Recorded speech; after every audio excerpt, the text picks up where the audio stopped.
So students, next topic is local governments established under the devolution plan. جیسے کہ ہم نے پہلے کلاسز میں بھی ڈسکس کیا ہے ڈیولوشن پلان کو، جو کہ جنرل پرویز مشرف نے اسٹیبلش کیا تھا 2000 میں.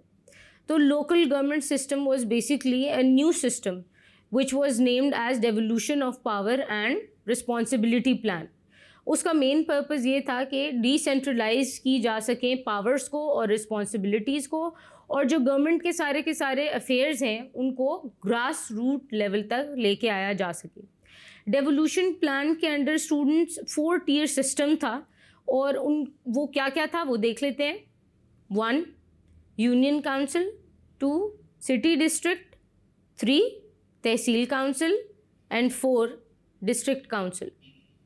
So students under the local government plan of 2000 جو یونین گورنمنٹ ہے وہ کن کے اوپر تشکیل کرتی ہے؟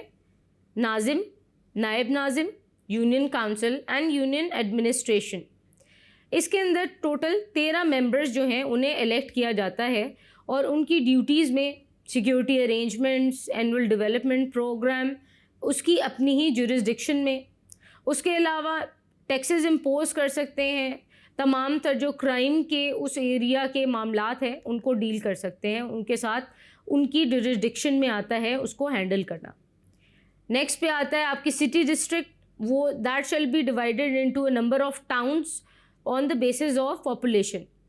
نیکسٹ آتی ہے آپ کی تحصیل گورنمنٹ. تحصیل گورنمنٹ میں کون کون شامل ہوتا ہے؟ تحصیل ناظم ہے، نائب تحصیل ناظم ہے، تحصیل کاؤنسل ہے اینڈ تحصیل ایڈمنسٹریشن. اور اس کے اندر ہم دیکھ لیتے ہیں کہ ڈویژن کس طرح ہے سیٹس کی. 33% سیٹس وومن کے لیے ہیں، 5% seats were for the farmers اور لیبررز جو ہیں آپ کے کسان اور مزدور، ان سب کے لیے ہیں 5% سیٹس. 5% جو ہیں وہ سیٹس ایلوکیٹ کی گئیں آپ کی مائنورٹیز کے لیے.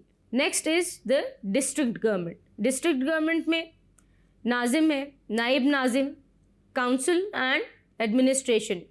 اس کے علاوہ جو ہیڈ ہے آپ کی ڈسٹرکٹ گورنمنٹ کا وہ ہے ڈسٹرکٹ ناظم.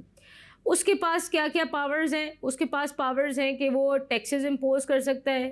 سیٹس کی اگر ہم ڈویژن دیکھیں تو 33% جو ہیں وہ خواتین کے پاس سیٹس آتی ہیں، 5% اسی طرح مزدوروں اور فارمرز لیبررز کے پاس، اور 5% ہی مقرر کی گئی تھیں مائنورٹیز کے لیے.